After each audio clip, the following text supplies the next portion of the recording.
Thursday, members of an advocacy group fighting for a change in rental policy took their protest to the streets out front of the offices of Nova Scotia's Department of Municipal Affairs and Housing. They are members of the Halifax chapter of ACORN, the Association of Community Organizations for Reform Now. They were out on Barrington Street in the rain, demanding the government close the loopholes contributing to the housing crisis that landlords are using to evict tenants. Sydney Bloom is the acting chair of the Halifax ACORN chapter. We're here asking the government to ban fixed-term leases.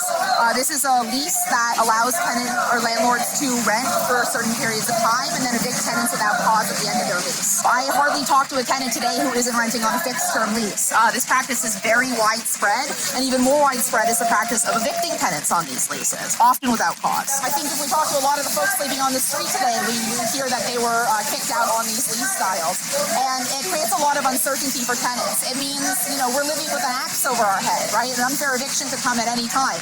And that's what we see. We've seen a lot of our members who have been evicted because they asked for repairs, because they turned down an illegal 25% rent increase, or sometimes it's for no reason at all. The landlord just wants to raise the rent. So we're outside the Ministry of Housing. A lot of the government offices are in this building today.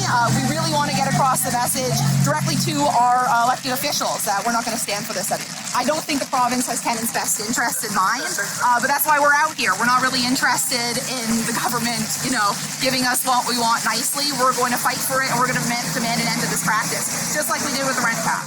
I'd like to remind everyone, the driving force behind all of this is not necessarily landlords. A nationwide campaign is underway to get governments to change the laws to protect tenants.